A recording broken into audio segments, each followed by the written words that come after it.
자료 제출 거부 그리고 내로남불 논란이 일고 있는 가운데 박영선 의원이 이 청문회 종반부에는 공수교대를 한 것 같은 인상을 받았습니다. 박영선 후보자가 의혹을 제기했습니다. 직접 들어보시죠.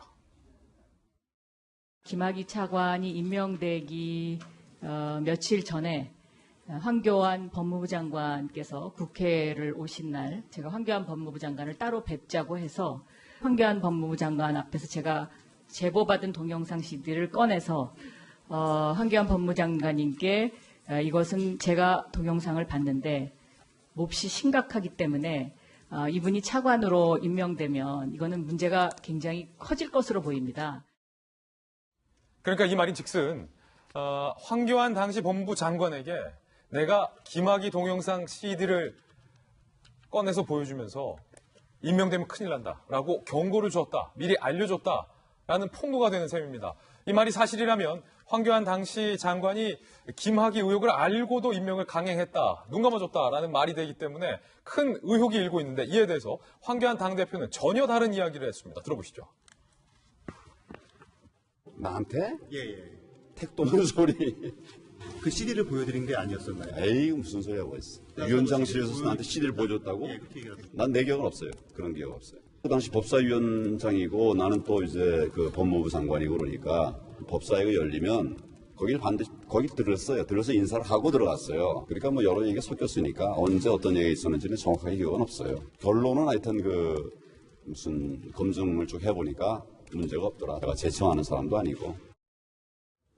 황교안 대표가 전혀 그런 일이 없다, 택도 없는 소리다라고 부인을 하니까 밤늦게 박영선 후보자가 살짝 말을 바꿨습니다. 박영선 후보자의 말 바꾼 내용도 살펴보시죠.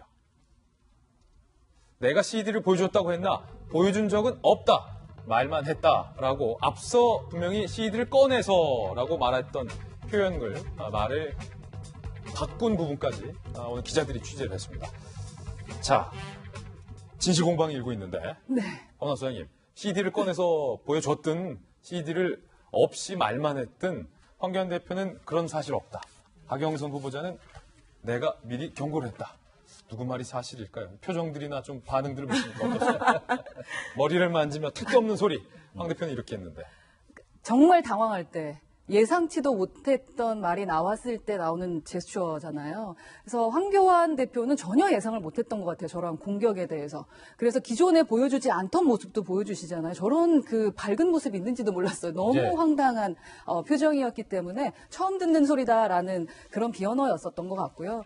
그리고 또 우리 박영선 후보 같은 경우는 내로남불이라는 그 영상을 보여줄 때 박영선 후보의 표정을 보니까 그 관련된 질문이 나올 거라는 걸 미리 예상을 하고 여러 번 그것을 봤던 것 같아요. 그러니까 본인의 과거 청문회 저격수 시절의 발언이 어제 국회에서 영상이 재생되는데 그 모습을 바라보는 박영선 의원의 표정은 이미 예상했다. 네, 이미 예상했고 이미 그걸 여러 번 봤기 때문에 표정에 아무런 그 표정의 흔들림이 없었어요. 그러기가 쉽지 않습니다, 사실은. 근데 여기서 한 가지 꼭 말씀을 드리고 싶은데 저도 진짜 할 말이 많습니다. 왜냐하면 2011년부터 박영선 의원을 연구했어요. 사실 2009년도부터 MB 때문에 상당히 유명해지셨잖아요. 청문회 할 때 박영선 빼면 청문회가 아니었었습니다. 저격수로서 정말로 유명했고 또 그 당시에는 그래서 어떻게 하면 청문회를 좀 깔끔하게 넘어갈 수 있을까라는 것 때문에 청문회 리허설 같은 거를 좀 많이 했었는데 모 총장, 검찰총장의 리허설을 할 때 제가 그 박영선 의원의 각계무샤 대역 역할을 좀 하면서 리허설을 했던 적이 있습니다. 대부분 청문회를 대처하기 위해서는요, 나오시는 의원들 한 분 한 분을 다 분석해요. 그래서 그분들의 성향, 어떤 질문이 나올 것이다. 그럴 때 내가 어떻게 대처해야 한다라는 부분에 대한 리허설을 꼼꼼하게 하는 경우들이 그러면 있습니다. 당시 저 모습, 박영선 의원의 어떤 날카로운 청문회 저격수 역할을 허나 소장이 했었다. 네, 그래서 박지원 의원이 이제 그 청문회장에서 저를 언급했었죠. 얼마나 자신이 없으면 그런 청문회 리허설까지 했느냐라고 하면서 저희 업체와 저를 이제 언급을 했어서 유명해질 뻔했습니다.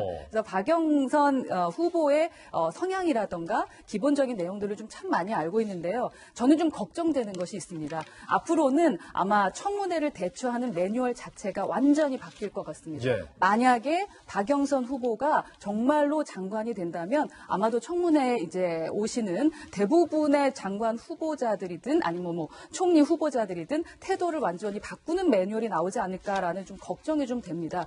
그래서 이런 뭐 청문회가 진짜 필요한가? 그리고 우리 국민들에게 사실은 또 하나 또 재밌는 점은 박영선 의원은 의원들과 청문회를 하지 않았어요. 네, 의원들을 위해서 청문회 준비를 한 게 아니라 기자들에게 이야기하는 청문회를 했습니다. 그래서 박영선 의원을 저희가 분석했을 때 가장 확실한 것은 어떤 것이 기사거리가 되는지 확실하게 아시고요. 예. 어떤 것을 걸면 상대방이 분노하는지를 아세요. 그래서 본인 스스로가 이번에는 그래서 공격수로서 이번에 그 후보이면서도 공격수로서 자신의 그 포지션을 좀 했었던 것 같은데요. 이미 말을 뱉고 나면 기자들은 글을 씁니다. 그러면 그 기사를 다시 또 바꾸기가 상당히 어려워요. 그렇기 때문에 후반 정도에 말을 바꾸면서 아니 난 그렇게 말한 게 아니라 아까 말했던 것처럼 그냥 말을 했을 뿐이다라는 식으로 바꾸는 경우들이 좀 있었었는데 그러한 부분을 좀 보면서 앞으로 만약에 후보로 나오시는 분들이 청문회에서 계속 저렇게 하게 된다면 우리가 진짜로 검증을 할 수 있는 건가? 청문회가 진짜 필요한가? 국민들에게 어떻게 신뢰를 받으려고 예. 하는 건가라는 여러 가지 생각이 드는 그런 청문회였습니다. 야, 그 박영선 의원의 대역을 이른바 네. 리허설 때 했다는 건데 할 말 많습니다, 사실. 그 대역하려면은 좀 계속 보시고 좀 연구하고 생각도 박영선 의원, 내가 박영선 의원처럼 생각도 했을 것이고 박영선 의원처럼 말도 했을 것이고 박영선 의원처럼 입었을 것이고 박영선 의원처럼 행동도 했겠네요. 네, 근데 막 세게 하는 건 정말 못 따라하겠더라고요. 그러나 질문은 이런 방식으로 나올 것이고 이렇게 공격할 것이다라는 것은 예측이 돼서 사실은 청문회 할 때도 다음은 이거겠구나라는 게 조금 예측이 있었군요. 되더라고요. 이번에 후보로서 말씀하실 때도 그 박영선 후보만의 스타일인데 또 어떤 면에서는 시원하다라고 말씀하시는 분들도 그럼요. 계세요. 청문회 또 시원하는 얘기도 있었기 때문에. 그런데 과연 어제 이제 야당이 다 퇴장을 해버렸어요. 보이콧을 해버렸기 때문에 박영선 후보자가 청문 보고서가 통과될지 여부도 좀 난항이 있을 것으로 예상이 되고 있습니다. 청문회 소식 전해드렸습니다.